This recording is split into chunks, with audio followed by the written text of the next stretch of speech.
ಎಲ್ರಿಗೂ ನಮಸ್ಕಾರ. ಎಲ್ಲರಿಗೂ ಉಷಾಂತರಂಗ ಯೂಟ್ಯೂಬ್ ಚಾನಲ್ಗೆ ಸ್ವಾಗತ. ಗೃಹಲಕ್ಷ್ಮಿ ಹಣ ಪ್ರತಿ ತಿಂಗಳು ನಿಮ್ಮ ಖಾತೆಗೂ ಕೂಡ ಜಮೆ ಆಗಬೇಕಂದ್ರೆ 29ನೇ ತಾರೀಕೊಳಗೆ ನೀವು ಅರ್ಜಿನ ಸಲ್ಲಿಸಲೇಬೇಕು. ಹೌದು, ಎಲ್ಲಿ ಹೋಗಿ ಅರ್ಜಿ ಸಲ್ಲಿಸಬೇಕು ಏನು ಅನ್ನೋದ್ರ ಬಗ್ಗೆ ಕಂಪ್ಲೀಟಾಗಿ ಮಾಹಿತಿನ ಕೊಡ್ತೀನಿ. ಅದಕ್ಕೆ ಮುಂಚೆ ಯಾರೆಲ್ಲ ವಿಡಿಯೋಸ್ನ ನೋಡ್ತಾ ಇದ್ದೀರಾ ಪ್ರತಿಯೊಬ್ಬರಿಗೂ ಕೂಡ ಥ್ಯಾಂಕ್ ಯು ಸೋ ಮಚ್. ಯಾರೆಲ್ಲ ಹೊಸಬ್ರು ಚಾನಲ್ನ ನೋಡ್ತಾ ಇದ್ದೀರಾ ಅಥವಾ ಚಾನಲ್ನ ಸಬ್ಸ್ಕ್ರೈಬ್ ಮಾಡ್ಕೊಂಡಲ್ಲೇ ನೋಡ್ತಾ ಇದ್ದೀರಾ ಅಂತಂದರೆ ಉಷಾಂತರಂಗ ಯೂಟ್ಯೂಬ್ ಚಾನಲ್ನ ಸಬ್ಸ್ಕ್ರೈಬ್ ಮಾಡ್ಕೊಳ್ಳಿ. ಜೊತೆಗೆ ಬೆಲ್ ಐಕನನ್ನು ಕೂಡ ಆಲ್ ಅಂತ ಸೆಲೆಕ್ಟ್ ಮಾಡ್ಕೊಳ್ಳಿ. ಆವಾಗ ನೋಟಿಫಿಕೇಶನ್ಸ್ ಬಂದಿರುತ್ತೆ. ನಿಮ್ಮ ಫ್ರೀ ಟೈಮಲ್ಲಿ ನನ್ನ ಎಲ್ಲ ವೀಡಿಯೋಸ್ನ ನೋಡ್ಬೋದು. ನಿಮಗೆ ನನ್ನ ಚಾನಲಲ್ಲಿ ರಾಜ್ಯ ಸರ್ಕಾರ, ಕೇಂದ್ರ ಸರ್ಕಾರದಿಂದ ಬರುವಂತಹ ಹೊಸ ಅಪ್ಡೇಟ್ಸ್ಗಳಾಗಿರ್ಬೋದು, ಹೊಸ ಯೋಜನೆ ಬಗ್ಗೆ ಮಾಹಿತಿ ಆಗಿರ್ಬೋದು, ಪೋಸ್ಟ್ ಆಫೀಸ್ನ ಸ್ಕೀಮ್ಸ್ಗಳ ಬಗ್ಗೆ ಆಗಿರ್ಬೋದು, ಪ್ರತಿಯೊಂದನ್ನು ಕೂಡ ಅಪ್ಡೇಟ್ ಮಾಡ್ತಿರ್ತೀನಿ. ಬನ್ನಿ ಇವತ್ತಿನ ವಿಡಿಯೋನ ಶುರು ಮಾಡೋಣ. ನಾನು ಆಗಲೇ ಹೇಳಿದಂಗೆ ಗೃಹಲಕ್ಷ್ಮಿ ಯೋಜನೆ ಮರುಪರಿಶೀಲನೆ ಅಥವಾ ಮರುಪರಿಷ್ಕರಣೆ ಮಾಡಬೇಕು ಅಂತ ಹೊಸ CM ಆಗಿರುವಂತಹ DK ಶಿವಕುಮಾರ್ ಅವರು ಅಧಿಕಾರಕ್ಕೆ ಬಂದಾಗಿಂದ ಹೇಳ್ತಾನೆ ಇದ್ದಾರೆ. ಯಾಕಂದರೆ ಅತಿ ಹೆಚ್ಚು ಫೇಮಸ್ ಆಗಿರೋ ಯೋಜನೆ ಅಂದರೆ ಗೃಹಲಕ್ಷ್ಮಿ ಹಣ. ಈ ಒಂದು ಯೋಜನೆ ಮೂಲಕ ಸಾಕಷ್ಟು ಅನರ್ಹರು ಕೂಡ ಈ ಯೋಜನೆಯ ಲಾಭ ಪಡ್ಕೊಳ್ತಿದ್ದಾರೆ. ಮೃತಪಟ್ಟಿರೋರ ಅಕೌಂಟ್ಗೆ ಹೋಗೋದಾಗಿರ್ಬೋದು ಅಥವಾ ಟ್ಯಾಕ್ಸ್ ಪೇಯರ್ಸ್ ಆಗಿರ್ಬೋದು. ಸೊ ಈ ಥರ ಸಾಕಷ್ಟು ಅನರ್ಹರಿಗೂ ಕೂಡ ಹಣ ಹೋಗ್ತಾ ಇದೆ ಅಂತ ಗೊತ್ತಾದ ಮೇಲಂತೂ ಪರಿಷ್ಕರಣೆ ಮಾಡಬೇಕು ಅಂತ ಹೇಳ್ತಾನೆ ಇದ್ದಾರೆ. ಬಯೋಮೆಟ್ರಿಕ್ ಅಂದರು, ಆಮೇಲೆ ಇಲ್ಲ ಹೊಸದಾಗಿ ಅರ್ಜಿನ ಸಲ್ಲಿಸಬೇಕು ಅಂದರು, ಆಮೇಲೆ ಅರ್ಜಿ ಮರುಪರಿಶೀಲನೆ ಮಾಡ್ತೀವಿ, ಹೊಸ ಅರ್ಜಿ ಸಲ್ಲಿಸೋದು ಬೇಡ ಅಂತ ಹೇಳಿದ್ರು. ಆಮೇಲೆ ಅದ್ರ ಬಗ್ಗೆ ಮಾತೇ ಆಡಲಿಲ್ಲ. ಇನ್ನು 2-3 ದಿವಸದಲ್ಲಿ ಪರಿಷ್ಕರಣೆ ಶುರುವಾಗುತ್ತೆ ಅಂತ ಹೇಳಿದ್ರು. ಇನ್ನೂ ಕೂಡ ಅದ್ರ ಬಗ್ಗೆ ಅಪ್ಡೇಟೇ ಕೊಟ್ಟಿಲ್ಲ.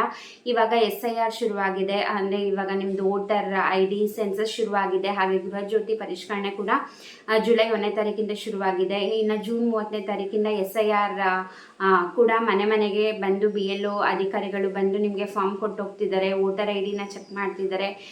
ಸೊ ಇನ್ನು ಗೃಹಲಕ್ಷ್ಮಿ ಹಣ ಬರಬೇಕು ಅಂದರೆ ಎಲ್ಲೋಗಿ ಫಾರ್ಮ್ ಸಲ್ಲಿಸಬೇಕು, ಏನಿದು ಹೊಸ ವಿಷಯ ಅಂತ ನೀವು ಕೇಳೋದಾದರೆ, ಗೃಹಲಕ್ಷ್ಮಿ ಯೋಜನೆ ಮರುಪರಿಷ್ಕರಣೆಗೂ ಕೂಡ ಎಲ್ಲೋಗಿ ಅರ್ಜಿ ಸಲ್ಲಿಸಬೇಕು, ಅಧಿಕಾರಿಗಳೇ ಮನೆಗೆ ಬಂದು ಪರಿಶೀಲನೆ ಮಾಡ್ತಾರೆ, ಎಲ್ಲೋಗಿ ಅರ್ಜಿ ಸಲ್ಲಿಸಬೇಕು ಅಂತ ನೀವು ಕೇಳೋದಾದರೆ, ಇವಾಗ ಮೊದಲೇದಾಗಿ DK ಶಿವಕುಮಾರ್ ಅವರು ಏನು ಹೇಳಿರೋದು, ಈ ಒಂದು ಗೃಹಲಕ್ಷ್ಮಿ ಯೋಜನೆ ಪರಿಷ್ಕರಣೆ ಬಗ್ಗೆ ವೋಟರ್ ID ಕಂಪಲ್ಸರಿ ಅಂತ ಹೇಳಿದ್ದಾರೆ. ಯಾಕಂದರೆ ಮೇನ್ ಆಗಿ ಗೊತ್ತಾಗಬೇಕಾಗಿರೋದು ಕರ್ನಾಟಕದವರೇನಾ ಅಥವಾ ನಿಮ್ಮದು ರೇಷನ್ ಕಾರ್ಡ್ ಯಾವುದು, BPL APL ಏನು ಅನ್ನೋದು, ಹಾಗೆ ನೀವು ಇನ್ಕಮ್ ಟ್ಯಾಕ್ಸ್ ಪೇಯರ್ಸ, ಇದೆಲ್ಲ ಇನ್ಫಾರ್ಮೇಷನ್ ಏನಿದೆ ಇವಾಗ ಏನು ನೀವು SIR ಫಾರ್ಮಲ್ಲಿ ಫಿಲ್ ಮಾಡ್ತಾ ಇದ್ದೀರಾ. ಸೊ ಇದನ್ನೇ ಅವರು ಕನ್ಸಿಡರ್ಗೆ ತಗೊಳ್ಳೋ ಚಾನ್ಸಸ್ ಇರುತ್ತೆ. ಇದರಲ್ಲೇ ಆಲ್ಮೋಸ್ಟ್ ಎಲ್ಲ ಇನ್ಫಾರ್ಮೇಷನು ಗೊತ್ತಾಗುತ್ತೆ. ನಿಮ್ಮದು ವೋಟರ್ ID ಗೊತ್ತಾಗುತ್ತೆ, ನೀವು ಕರ್ನಾಟಕದವರೇನಾ ಅಂತ ಕನ್ಫರ್ಮ್ ಆಗುತ್ತೆ. ಸೊ ಹಾಗಾಗಿ ಹಾಗೆ ನೀವೇನಾರು ಇನ್ಕಮ್ ಟ್ಯಾಕ್ಸ್ ಕಟ್ತಾ ಇದ್ದೀರಾ ಇಲ್ವಾ ಅನ್ನೋದು ಕೂಡ ಗೊತ್ತಾಗುತ್ತೆ. ಗೃಹ ಜ್ಯೋತಿ ಯೋಜನೆ ಪರಿಷ್ಕರಣೆ ಕೂಡ ಮಾಡ್ತಿದ್ದಾರೆ, ಅದರಲ್ಲೂ ಕೂಡ ಒಂದು ಆಪ್ಷನ್ನ ಇಟ್ಟಿದ್ದಾರೆ, ನೀವು ಇನ್ಕಮ್ ಟ್ಯಾಕ್ಸ್ ಪೇಯರ್ಸ ಅಂತ. ನೀವು ಇನ್ಕಮ್ ಟ್ಯಾಕ್ಸ್ ಕಟ್ತಾ ಇದ್ದೀರಾ ಅಂತಂದರೆ ನಿಮ್ಮದು ಪ್ಯಾನ್ ಕಾರ್ಡ್ನ ಕೂಡ ತೊಗೊಳ್ತಿದ್ದಾರೆ. ಸೊ ಇವೆರಡು ಪರಿಷ್ಕರಣೆಯಲ್ಲಿ ಎಲ್ಲ ಇನ್ಫಾರ್ಮೇಷನು ಗೊತ್ತಾಗ್ಬಿಡುತ್ತೆ. ಯಾರು ಟ್ಯಾಕ್ಸ್ ಪೇಯರ್ಸ್ ಇದ್ದಾರೆ, ಯಾರು ಗೌರ್ಮೆಂಟ್ ಜಾಬಲ್ಲಿದ್ದಾರೆ, ವೋಟರ್ ID ಕರ್ನಾಟಕದವರೇನೋ ಇವರು, ಎಲ್ಲ ಇನ್ಫಾರ್ಮೇಷನು ಕೂಡ ಇವೆರಡು ಏನು ಪರಿಷ್ಕರಣೆ ಮಾಡ್ತಿದ್ದಾರೆ ಅಥವಾ ಸೆನ್ಸಸ್ ಮಾಡ್ತಿದ್ದಾರೆ ಇವೆರಡರಿಂದನೇ ಗೊತ್ತಾಗುತ್ತೆ. ಸೊ ಹಾಗಾಗಿ ಇದನ್ನೇ ಕನ್ಸಿಡರ್ ಮಾಡ್ತಾರೆ ಅನಿಸುತ್ತೆ ಗೃಹಲಕ್ಷ್ಮಿ ಯೋಜನೆಗೂ ಕೂಡ. ಇದಕ್ಕೆ ಸಪ್ರೇಟ್ ಮಾಡಲ್ಲ ಅಂತ ಅನಿಸುತ್ತೆ. ಯಾಕಂದರೆ ಆಮೇಲೆ ಈ ಪರಿಷ್ಕರಣೆ ಆಗಿರ್ಬೋದು ಅಥವಾ ಮರು ಅರ್ಜಿ ಕರ್ನಾಟಕ 1 ಗ್ರಾಮ 1 ಬೆಂಗಳೂರು 1 ಸೆಂಟರ್ಸ್ಗಳಲ್ಲಿ ಹೋಗಿ ಅರ್ಜಿ ಸಲ್ಲಿಸಬೇಕು ಅಂತ ಹೇಳಿದ್ರು. ಆಮೇಲೆ ಯಾವುದೇ ರೀತಿ ಅಪ್ಡೇಟ್ ಮಾಡಿಲ್ಲ. ಹಾಗಾಗಿ ಇದನ್ನೇ ಕನ್ಸಿಡರ್ ಮಾಡೋ ಚಾನ್ಸಸ್ ಇರುತ್ತೆ. ಯಾಕಂದರೆ ಈಗ 31ನೇ ಕಂತಿನ ಹಣ ಕೂಡ ಆಲ್ರೆಡಿ DBTಗೆ ಹಾಕಿದ್ದಾರೆ. ಇವಾಗ ಹಣಕಾಸು ಇಲಾಖೆ ಆಲ್ರೆಡಿ 31ನೇ ಕಂತಿನ ಹಣ ಎರಡೂ ರಿಲೀಸ್ ಮಾಡಿದ್ರು. ಬಟ್ ಲಕ್ಷ್ಮೀ ಹೆಬ್ಬಾಳ್ಕರ್ ಅವರು ಕೂಡ ಅದ್ರ ಬಗ್ಗೆ ಹೇಳಿದರು, 2 ಕಂತಿಂದ ಆಲ್ರೆಡಿ ರಿಲೀಸ್ ಮಾಡಿದ್ದಾರೆ ಮಾರ್ಚ್ ಏಪ್ರಿಲ್ದು ಅಂತ. ಬಟ್ ಅವರು ಮಾರ್ಚ್ ಮಾತ್ರ ಹಣ ಜಮೆ ಮಾಡಿದ್ರು, ಏಪ್ರಿಲ್ದು ಮಾಡಿರಲಿಲ್ಲ. 31ನೇ ಕಂತಿನ ಹಣ ರಿಲೀಸ್ ಮಾಡಬೇಕು ಅಂದಾಗ CM ಬದಲಾವಣೆ ಆಯಿತು, ಆಮೇಲೆ ಪರಿಷ್ಕರಣೆ ಅಂತೆಲ್ಲ ಆಯಿತು. ಸೊ ಹಾಗಾಗಿ ಅವಾಗಿಂದ ಮಾಡೇ ಇಲ್ಲ. ಬಟ್ ಇವಾಗ 31ನೇ ಕಂತಿನ ಹಣ DBTಲಿ ಅಪ್ಡೇಟ್ ಆಗಿದೆ. ಅಂದರೆ DBT ಕರ್ನಾಟಕ ಅಂತ ಏನು ಆ್ಯಪ್ ಇದೆ ಅದರಲ್ಲಿ ಪ್ರತಿಯೊಂದು ಸ್ಕೀಮ್ದು ಕೂಡ ಅಪ್ಡೇಟ್ ಆಗಿರುತ್ತೆ. ಇವಾಗ ಆಲ್ರೆಡಿ ಜುಲೈ ತಿಂಗಳು 1ನೇ ತಾರೀಕು 31ನೇ ಕಂತಿನ ಹಣದ ಬಗ್ಗೆ ಅಪ್ಡೇಟ್ ಬಂದಿದೆ. ಸೊ ಅತಿ ಶೀಘ್ರದಲ್ಲೇ ಮಹಿಳೆಯರಿಗೆ 31ನೇ ಕಂತಿನ ಹಣ ಬರೋ ಚಾನ್ಸಸ್ ಇರುತ್ತೆ. ಯಾಕಂದರೆ ಈ SIR ವೋಟರ್ ID ಸೆನ್ಸಸ್ ಏನು ಮಾಡ್ತಿದ್ದಾರೆ ಇದು 29ನೇ ತಾರೀಕು ಮುಗ್ದೋಗುತ್ತಲ್ವಾ.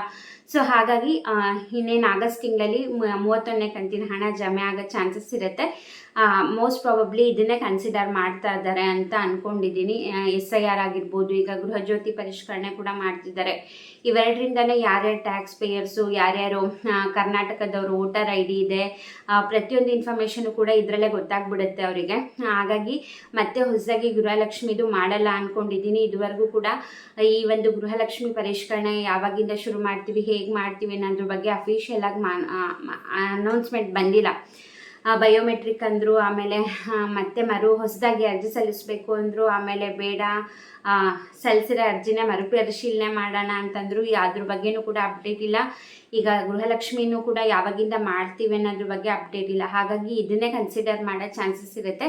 ಸೊ ಹಾಗಾಗಿ SIR ಫಾರ್ಮು ಮನೆಗೆ BLO ಆಫೀಸರ್ಸು ಫಾರ್ಮ್ ಕೊಟ್ಟಾಗ ಎರಡು ಫಾರ್ಮ್ ಕೊಡ್ತಾರೆ. ಒಂದೇ ಥರದ 2 ಫಾರ್ಮು ಎರಡನ್ನೂ ಫಿಲ್ ಮಾಡಿ ಎರಡಕ್ಕೂ ಸೈನ್ ಹಾಕಬೇಕು. ಒಂದು ಆಫೀಸರೇ ತೊಗೊಳ್ತಾರೆ, ಇನ್ನೊಂದು ನಿಮಗೆ ಪ್ರೂಫ್ ಅಂತ ಕೊಡ್ತಾರೆ. ಸೊ ಹಾಗಾಗಿ ಅದನ್ನು ಮಿಸ್ ಮಾಡಬೇಡಿ. ನೀವು ಆನ್ಲೈನಲ್ಲೂ ಕೂಡ ಇದನ್ನು ಫಾರ್ಮ್ನ ಫಿಲ್ ಮಾಡ್ಬೋದು, ಇಲ್ಲ ಮನೆಗೆ ಬಂದು ಅಧಿಕಾರಿಗಳು ಕೊಟ್ಟಿದ್ದಾರೆ ಅಂತಂದರೆ ಮನೆಗೆ ಬಂದಾಗಲೇ ನೀವು ಫಾರ್ಮ್ನ ಫಿಲ್ ಮಾಡಿ ಕೊಡಬಹುದು.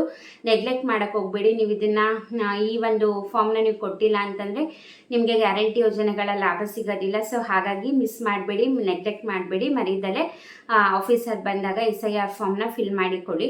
ಯಾಕಂದರೆ ಹೊಸ CM ಆಗಿರುವಂತಹ DK ಶಿವಕುಮಾರ್ ಅವರು ಕ್ಲಿಯರಾಗಿ ಹೇಳಿದ್ದಾರೆ, ನಿಮ್ಮದು ವೋಟರ್ ID ಕರ್ನಾಟಕದ್ದು ಇರಬೇಕು, ಹಾಗೆ ಈ ವೋಟಿಂಗ್ ಲಿಸ್ಟಲ್ಲಿ ನಿಮ್ಮ ಹೆಸರು ಇರಬೇಕು. ವೋಟರ್ ಲಿಸ್ಟಲ್ಲಿ ನಿಮ್ಮ ಹೆಸರು ಇದ್ದರೆ ಮಾತ್ರ ಗ್ಯಾರಂಟಿ ಯೋಜನೆಗಳ ಹಣ ಸಿಗುವಂಥದ್ದು. ಎಲ್ಲ ಯೋಜನೆ, ಈಗ ಜ್ಯೋತಿ ಆಗಿರ್ಬೋದು, ಶಕ್ತಿ ಯೋಜನೆ ಆಗಿರ್ಬೋದು, ಅದರ ಲಾಭ ಸಿಗೋದು ಅಂತ ಹೇಳಿದ್ದಾರೆ. ಹಾಗಾಗಿ SIR ತುಂಬಾ ಮುಖ್ಯ. ಬಂದಾಗ ಕರೆಕ್ಟಾಗಿ ಫಿಲ್ ಮಾಡಿ ಆಫೀಸರ್ಸಿಗೆ ಏನೆಲ್ಲ ಡಾಕ್ಯುಮೆಂಟ್ ಕೊಡಬೇಕು ಎಲ್ಲ ಕರೆಕ್ಟಾಗಿ ಕೊಟ್ಟರೆ ಖಂಡಿತ ನಿಮ್ಮ ಹೆಸರು ಕೂಡ ವೋಟರ್ ಲಿಸ್ಟಲ್ಲಿ ಆ್ಯಡ್ ಆಗುತ್ತೆ. ನಿಮಗೂ ಕೂಡ ಗ್ಯಾರಂಟಿ ಯೋಜನೆಗಳ ಲಾಭ ಸಿಗುತ್ತೆ.